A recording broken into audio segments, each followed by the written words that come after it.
ಹೇಳ್ತಿರ್ತಾರೆ. ಶ್ರೀರಾಮಕೃಷ್ಣರನ್ನು ಶ್ರೀಮಾತೆಯವರು ಕೇಳುತ್ತಾರೆ, ನೀವು ನನ್ನನ್ನು ಯಾವ ದೃಷ್ಟಿಯಿಂದ ನೋಡುತ್ತೀರಿ? ಆಗ ಶ್ರೀಮಾತೆಯವರಿಗೆ ಇನ್ನೂ 18 ವರ್ಷ, ಶ್ರೀರಾಮಕೃಷ್ಣರಿಗೆ 36 ವರ್ಷ. ಶ್ರೀರಾಮಕೃಷ್ಣರು ತನ್ನನ್ನು ಬೇರೆ ಎಲ್ಲ ಪತಿಯರು ತಮ್ಮ ಪತ್ನಿಯರನ್ನು ಯಾವ ರೀತಿಯಿಂದ ನೋಡ್ತಾರೋ ಆ ರೀತಿ ನೋಡ್ತಾ ಇಲ್ಲ ಅನ್ನುವುದನ್ನು ಗಮನಿಸಿ ಶ್ರೀಮಾತೆಯವರು ಕೇಳ್ತಾರೆ, ನೀವು ನನ್ನನ್ನು ಯಾವ ದೃಷ್ಟಿಯಿಂದ ನೋಡ್ತೀರಿ? ಅದಕ್ಕೆ ಶ್ರೀರಾಮಕೃಷ್ಣರು ಕೊಟ್ಟ ಉತ್ತರ, ನಾನು ನಿನ್ನನ್ನು ಆನಂದಮಯಿ ಜಗನ್ಮಾತೆ, ಆನಂದಮಯಿ ಜಗನ್ಮಾತೆ ಎಂದು ನೋಡುತ್ತೇನೆ.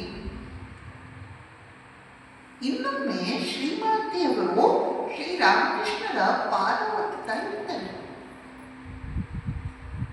ಆಗ ಶ್ರೀಮಾತೆಯವರು ಶ್ರೀರಾಮಕೃಷ್ಣರನ್ನು ಮತ್ತೆ ಹೇಳ್ತಾರೆ, ನೀವು ನನ್ನನ್ನು ಯಾವ ದೃಷ್ಟಿಯಿಂದ ನೋಡುತ್ತೀರಿ? ಶ್ರೀರಾಮಕೃಷ್ಣರು ಮತ್ತೆ ಸ್ಪಷ್ಟಪಡಿಸ್ತಾರೆ, ದೇವಸ್ಥಾನದಲ್ಲಿ ಇರುವಂತಹ ಭವತಾರಿಣಿ ತಾಯಿ ಕಾಳಿ ನವಖಾನಿಯಲ್ಲಿ ಕೆಳಗಡೆ ಒಂದು ರೂಮು, ಮೇಲ್ಗಡೆ ಒಂದು ಕೋಣೆ ಇದೆ. ಮೇಲಿನ ಕೋಣೆಯಲ್ಲಿ ಚಂದ್ರಮಣಿ ದೇವಿ ವಾಸವಾಗಿದ್ದರು, ಕೆಳಗಿನ ಕೋಣೆಯಲ್ಲಿ ಶ್ರೀಮಾತೆಯವರು ವಾಸವಾಗಿದ್ದರು.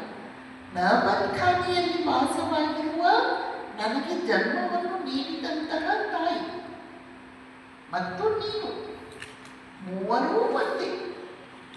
ನಾನು ನಿನ್ನನ್ನು ಯಾವಾಗಲೂ ಆನಂದಮಯಿ ಜಗನ್ಮಾತೆಗೆ ಮೈದಳೆದು ಬಂದಿರುವಂತೆ ನೋಡುತ್ತೇನೆ.